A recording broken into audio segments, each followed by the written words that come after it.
আমরা আজকে যোগ অঙ্কের খুব সাধারণ একটা বিষয় নিয়ে হাজির হয়েছি, যেটা কি আমরা যে দেখো দুই অঙ্কের যখন যোগ করি, এই যে হাতে এই যে 9 আর 5 যোগ করে আমরা 14 পেলাম, 14 যে একটা আছে সেটা পরবর্তীতে গিয়ে আবার এই লাইনে গিয়ে যোগ। তেমনি তিন অঙ্কের সংখ্যার ক্ষেত্রেও একই রকম ভাবে দেখো এটা যোগ করে 14 পেলাম, 14 যে এক সেটা পরবর্তীতে গিয়ে আবার এক যোগ হয়, আবার এইটার এক যোগ হয়ে এটা এক, সেই এক আবার এখানে আসে। এই যে হাতে রাখা আমরা এক, দুই বা তিন, এটা আমরা আগে আগে যোগ করতে করতে কেন যাই, এই যে একটা সাধারণ প্রশ্ন, এই বিষয় নিয়ে আমরা আলোচনা করব। যদি তোমরা জেনে থাকো দেখার দরকার নাই, যারা জানো না তাদের জন্য বলবো এটা খুব একটা সাধারণ বিষয়, তোমাদের অবশ্যই জানা দরকার। তো দেখো আমরা একটা উদাহরণ নিয়েছি যে এই যে 78 আর 56 আমরা যোগ করব, এইদিকে আমরা লিখেছি যেভাবে আমরা গতানুগতিক ভাবে যোগ করি সেটা আমরা এইভাবে এইদিকে করব। আর আমি যেটা বলতে যাচ্ছি বা যে কারণে এক এক করে আমরা যোগ করতে থাকি সেই কারণটা আমরা এইদিকে বোঝাচ্ছি। তো দেখো 78 আর 56 কে আমরা লিখেছি 70 প্লাস 8, কারণ 7টা 10 আর 8টা একক, এভাবে ভেঙে সংখ্যা এইভাবে গঠন হয়, এটা তোমরা জানো আশা করি। তো এবার আমরা পড়েছি যে এইভাবে সংখ্যা গঠন হয়। তো 56 কে ভেঙেছি 50 প্লাস 6। এবার আমরা যোগে কি করি যে প্রথমে এককের ঘরে যে সংখ্যা থাকে সেইটাকে আগে যোগ করি। তো এককের ঘরে যে সংখ্যাটা আছে, এককের ঘরে কত সংখ্যা আছে? 8 আর 6।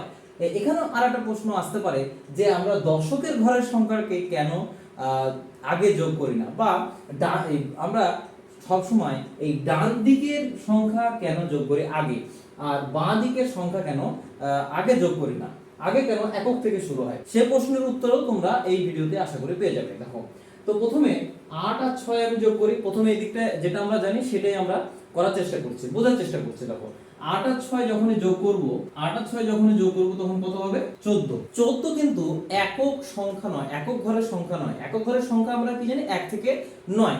কিন্তু 14 কি একক ঘরের সংখ্যা নয়, 14 কি দশকের ঘরের সংখ্যা। তো সুতরাং এখানে কটা 10 আছে?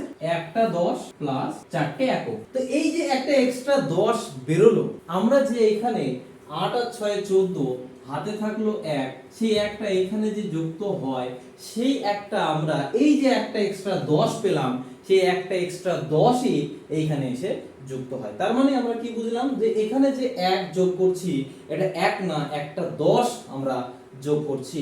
7টা 10, 5টা 10 এর সাথে, সেই হিসাবে এই 10টা এখানে চলে আসবে, কারণ 10 তো আর এককের ঘরে থাকতে পারে না, 10 কোথায় আসতে হবে? 10 এর ঘরে আসতে হবে। তো সুতরাং যোগের ক্ষেত্রে এইটা 10 এর ঘরে চলে আসে। সো এইটা যোগ হলে কত হবে? এটা যোগ হলে হয়ে যাবে 130। তো 130 যখন এই 10টা চলে গেল, এইখানে চলে গেল, তাহলে এখানে কত থাকবে? 4। তাহলে এই লাস্টে কত হবে? 130 যুক্ত 4 সমান কত হয়ে যাবে? 104। তাহলে এই যে 130, এটা আমরা কি পেলাম? 13টা 10, বা এটাকেও ভেঙে লেখা যায়, যেহেতু 3 অঙ্কের সংখ্যা, এটা আমরা আরেকটু ধাপে এগোবো তখন বুঝতে পারবো। এখানে জাস্ট বুঝো যে এখানে 13টা 10 আছে, তো সেইখান থেকে আমরা পেয়ে গেলাম 134। তো এইখানেও আমরা কত পাবো? 7 আর 5 এ 12 আর 1 এ 13, তাহলে 134। এই যে একটা আমরা যোগ করলাম, এই একটা কি না, এই যে এক্সট্রা একটা 10 এখানে আমরা পেলাম এককের ঘরে, সেই 10টা 10 এর ঘরে যে যোগ হলো, ওই জন্য এই যে একটা আমরা এই 10 এর ঘরে যোগ করি। এইবার উল্টো যে প্রশ্নটা আমরা করেছিলাম, যে মাথায় আমাদের আসছিল যে আমাদের যোগ ডান দিক থেকে শুরু হয়, বাঁ দিক থেকে কেন হয় না? তো বাঁ দিক থেকে তোমরা করতে পারো। বাঁ দিক থেকে করলে কি হবে? দেখো, বাঁ দিক থেকে করলে ভেঙে এটাই বুঝো। বাঁ দিক থেকে যখন আমরা করব তখন হবে 120, 70 আর 50 120, তাহলে হলো বাঁ দিক থেকে যোগ করলে যেটা হচ্ছে। আর এই শেষে 8 আর 6 14, তাহলে 14 হয়ে গেল দশকের এই যে এককের ঘরের সংখ্যা, এককের ঘরে। সেই ক্ষেত্রে এই একটা তখন আবার তোমাকে 10 এর ঘরে আনতে হবে, তারপরে তোমার এইটাকে আবার ভাঙতে হবে কি 10 যুক্ত 4, তাহলে এই 10টা আবার এখানে যোগ হবে। সেই জন্য নিয়মটাকে এমন ভাবে বানানো হয়েছে যাতে মানে এক দিক দিয়ে আসলে তোমাকে আর ডবল খাটনি যেন করতে না হয়। এই জন্যই আমরা এই যোগটাকে ডান দিক থেকে করি, বাঁ দিক থেকে করি না। বাঁ দিক থেকে করা যাবে না তো নয়, কিন্তু জিনিসটা জটিল, জিনিসটা আরো কমপ্লেক্স হয়ে যাবে। আমরা নিয়মটাই এমন ভাবে করা হয়েছে যাতে আমাদের যোগ অঙ্ক করতে সুবিধা হয়। এবার আমরা 3 অঙ্কের সংখ্যা যোগ করে দেখব যে আমরা যেটা শিখলাম সেটা কি সঠিক শিখলাম না একটা সঠিক প্রসেসে আমরা যোগটা শিখছি। আমরা আরেকটা উদাহরণ নিয়ে নিলাম যাতে 3 অঙ্কের সংখ্যা আছে, 3টে আছে, যাতে আমাদের বুঝতে আরো জিনিসটা আরো সরল হয়। তো দেখো আমরা প্রথমেই একক ঘরের অঙ্ক যোগ করি। এখানে আসলো কত? 7 আর 4 11। 11টা তো আর একক ঘরের অঙ্ক, একক ঘরের সংখ্যা নয়। একক ঘরের সংখ্যা হচ্ছে 1 থেকে 0 থেকে 9। তো 11 চলে এলো, তার মানে এটা আমরা পেয়ে গেলাম 10 যুক্ত 1। 10 যুক্ত 1, এই যে এক্সট্রা 10 হলো সেটা কোথায় চলে যাবে? 10 এর ঘরে চলে যাবে। তাহলে 10 এর ঘরে চলে এলো। এইবার আমরা যেটা গতানুগতিক থেকে যোগ করি, দেখো 7 আর 4 11, হাতে থাকলো 1, 1 চলে গেল উপরে এখানটায়। তাহলে 1 এবার এই লাইনে যোগ হবে। তো এই 1টা কি না, একটা 10, ঠিক আছে? 1 নয় কিন্তু, এটার মান হচ্ছে একটা 10 যোগ হচ্ছে এই লাইনে, কারণ এটা দশকের ঘরের সংখ্যা। এখানে আমরা দেখতে পেলাম।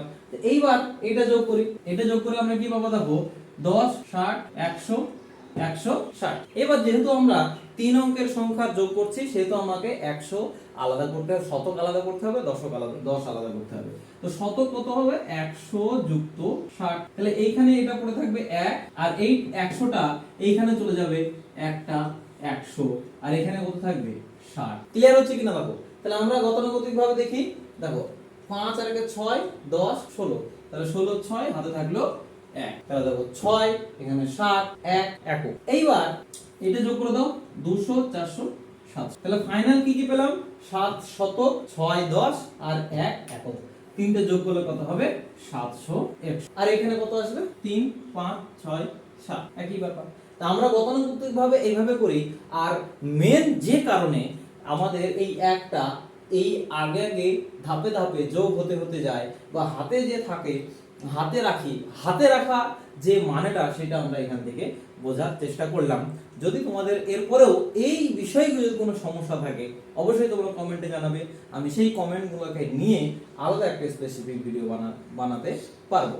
তোমাদের কোনো সমস্যা থাকলে যোগ অঙ্ক নিয়ে, আমি জাস্ট কিভাবে যোগ করতে হয় ওটা আমি এখানে বললাম না, যে যোগের যে একটা সাধারণ ধারণা, যেটা আমাদের ভিতর থেকে জানা দরকার। গণিতের প্রতিটা জিনিসই যদি আমরা ভিতর থেকে জানি, আমাদের গণিত করতে খুবই ভালো লাগবে, গণিতের প্রতি ভয়টা অনেকটাই কেটে যাবে। আশা করি তোমরা এটা বুঝতে পেরেছো। এরপরেও সাধারণ জিনিস নিয়ে আমার এই চ্যানেলে ভিডিও আপলোড হতে থাকবে, তোমরা ফলো করতে পারো।